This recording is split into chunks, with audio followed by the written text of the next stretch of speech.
6-minute podcast. Business, study, life.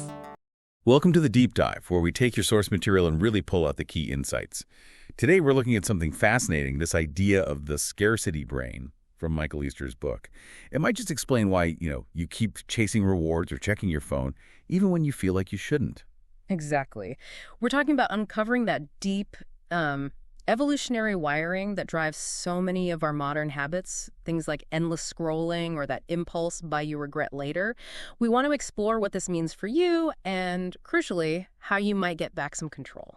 Okay, so our mission today, unpack the scarcity loop Easter talks about, see how it shows up day to day, how companies use it, and find some practical ways to handle it. So where do we start with this ancient brain wiring? Well, at its core, the scarcity brain is an old survival tool.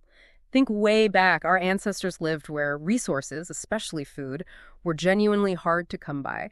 Their survival literally depended on a brain wired to seek and consume whenever possible. You found berries, you ate them all, found water, drank your fill. Because, who knew when the next chance would be? That makes total sense for survival back then. You had to work hard just to find food, right? Yeah. It wasn't a daily guarantee. So when you did find it, your brain would be like, eat, store it, even as body fat to survive the lean times. Essential stuff. Absolutely essential. But here's the twist and why it matters now. That same mechanism, super useful then, kind of backfires in our world of, abundance. Our brains are still acting like things are scarce. So we overdo it, overeat, overspend, get anxious about missing out, chase rewards even when we're surrounded by plenty. It's like Stone Age software running on modern hardware. Okay, so the Stone Age software, how does it actually play out? Easter mentions this scarcity loop, right? What are the parts? I think the first one is opportunity. Yes, exactly. Opportunity, that's the trigger. It's the moment your brain sees a chance, any chance, to get something desirable. And today, opportunities are just everywhere, constantly. Your phone, for example, it's always there. A buzz, a notification, even just boredom, boom, opportunity to check. And businesses, they're masters at creating these. Push notifications, emails, app alerts, constant little pings saying, hey, look here, potential reward.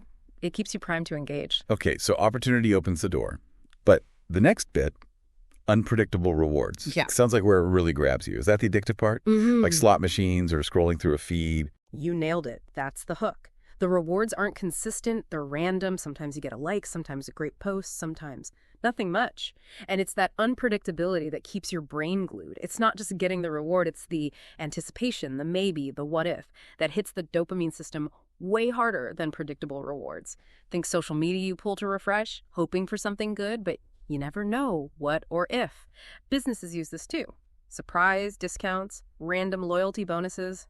It keeps you coming back, hoping for that hit. Right, that makes sense. The constant chance plus the maybe reward. So what seals the deal? What's the last part of this loop?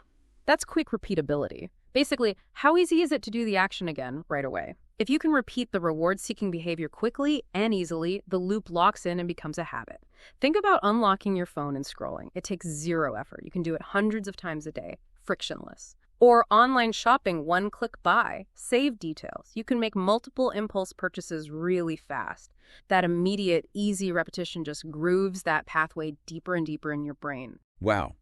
So opportunity, unpredictable rewards, quick repeatability, put them together, and you've got this powerful cycle just running in the background. Exactly. It drives these compulsive behaviors even when we know they aren't really helping us or even making us feel worse. It explains why it's so hard to break certain habits. Your brain's just running its ancient program in a very modern world. Okay, that's a bit sobering. But you said we can manage it. Understanding is the first step, right? Yeah. So what can we actually do? Yeah, absolutely. Knowledge is power here. One big thing is to consciously practice understanding enough. It's about mindfulness, really, learning to notice when you've actually had sufficient engagement. So maybe you set a timer for social media. When it goes off, you pause and ask, okay, have I really gotten what I needed here? Am I just scrolling now? And then, actually stop. Or setting clear limits beforehand, like, okay, phone goes away during dinner. Then notice how you feel. It helps retrain your brain to value sufficiency. Defining enough. I like that. What else? How do we fight back against those constant opportunities? That leads to the next one.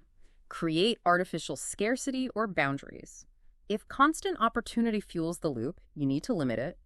Turn off those non-essential notifications. Seriously, most can wait. Use app timers. Set up phone-free zones or times no phones at the dinner table, or maybe for the first hour you're awake. For shopping, maybe unsubscribe from some marketing emails. Don't save your credit card info everywhere. Just adding a little bit of friction gives your conscious brain a chance to step in. Okay, adding friction. And what about the quick repeatability part? That easy automatic action? Right. You need to replace quick repeatability with meaningful alternatives. When you feel that urge to just endlessly scroll or click, try consciously swapping it. Instead of 15-minute scrolling, maybe try 5 minutes of quiet breathing, or reading a physical book, or stepping outside, something that requires a bit more focus and gives a different, maybe deeper kind of satisfaction. Give your brain a healthier alternative. Those sound really practical. But knowing this also shines a light on, well, how businesses operate. If we can manage this, how are they using it? Oh, they are very, very aware of this. Businesses expertly harness the scarcity brain. They create urgency, exclusivity, basically weaponizing FOMO, the fear of missing out. It's often called scarcity marketing. Think about a classic flash sale. Limited time, limited quantity. That's an opportunity with pressure. Maybe they throw in random bonus gifts or discounts revealed only after you buy. Unpredictable rewards. And of course, the website makes it super easy to browse quickly and buy with one click, maybe even bundling items, quick repeatability. They build the entire loop right into the sales pitch. Yeah, you see it everywhere once you look. Booking.com's only one room left. Nike's limited sneaker drops via lottery, Amazon's countdown timers on deals. It all clicks into place now. It's designed to short-circuit your thinking. Precisely. Trigger that ancient fear. Make you act fast before you think too much. Recognizing the pattern is your best defense. So wrapping this up then, the scarcity brain. An amazing survival tool from our past, but one that can cause real problems in our abundant present, driving these compulsive loops. But by understanding that loop, the opportunity, the unpredictable rewards, the quick repeatability, you really do get this powerful insight into your own behavior and the world around you. Exactly. And more than insight, you get tools. Learning to recognize enough, setting boundaries, finding healthier alternatives. It's about consciously retraining your brain, shifting it from those ancient fears towards what actually serves you today. Makes you wonder, though, if our brains are still running this ancient scarcity program in a world of plenty, what other old instincts forged in a totally different time might be subtly steering our decisions right now?